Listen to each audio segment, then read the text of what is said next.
বর্তমানে সুগার বা ডায়াবেটিস রোগীর সংখ্যা প্রায় বেড়েই চলেছে। ডায়াবেটিস থাকলে আমরা টেনশনে পড়ে যাই যে আমাদের কি খাওয়া চলবে, দৈনন্দিন খাদ্য তালিকায় আমরা কি রাখবো, কি শাক রাখবো, কি সবজি রাখবো, কি খাবো না। তো আমাদের দৈনন্দিন খাদ্য তালিকায় এই শাক যদি রাখা যায় তাহলে ডায়াবেটিস আমাদের অনেকটাই কন্ট্রোল করা যাবে এবং তার সাথে সাথে আরও অনেক পুষ্টি উপাদান পাওয়া যাবে।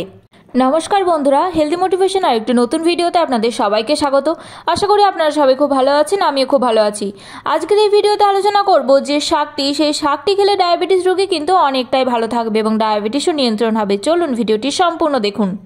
ডায়াবেটিস রোগীরা যখন উচ্চ গ্লাইসেমিক সূচকযুক্ত খাবার খান তখনই রক্তে শর্করার পরিমাণ বেড়ে যায়। গ্লাইসেমিক সূচক বা গ্লাইসেমিক ইন্ডেক্স হচ্ছে কোনো একটি খাবার গ্রহণ করার পর 1 ঘন্টার মধ্যে রক্তে ওই খাবারটি থেকে কতটা পরিমাণ সুগার অ্যাড হচ্ছে সেটিকে বলা হয় ওই খাবারের গ্লাইসেমিক ইন্ডেক্স। সেই কারণে ডায়াবেটিস রোগীদের সবসময় সঠিক খাদ্যাভ্যাসের পরামর্শ দেন চিকিৎসকেরা। সপ্তাহে অন্তত 3 দিন রাখুন এই শাক, শরীর থেকে ডায়াবেটিসের বিষ বেরিয়ে যাবে, ব্লাড সুগার নিয়ন্ত্রণে থাকবে। লাল শাকের নাম অনেকেই শুনেছেন, হাটে বাজারে এটি পাওয়া যায়। এই শাক এমন একটি সবজি যা রক্তে শর্করা দ্রুত শোষণ করে। এই লাল শাক আমাদের ইনসুলিনের প্রাকৃতিক উৎপাদন বাড়াতে সাহায্য করে। এই লাল শাকে রয়েছে প্রচুর পরিমাণে ভিটামিন এ, যা আমাদের চোখের জন্য খুবই উপকারী। লাল শাকে রয়েছে ভিটামিন সি, যা শরীরে ইমিউনিটি পাওয়ার বাড়াতে কিন্তু সাহায্য করে।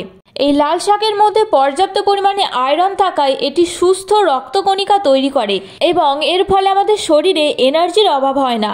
লাল শাকে অ্যান্টিঅক্সিডেন্টের উপস্থিতির কারণে এটি ফ্রি রেডিক্যালস কমায়, যা অক্সিডেটিভ স্ট্রেস কমাতে সাহায্য করে।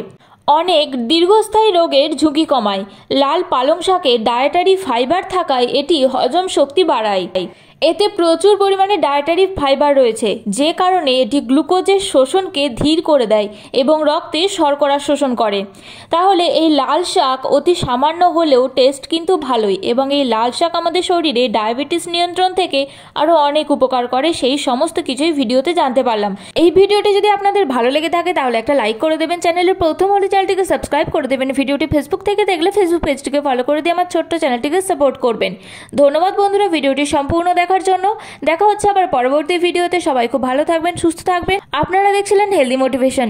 সুস্থ শরীর, সুস্থ মন, কর্মব্যস্ত সুখী জীবন।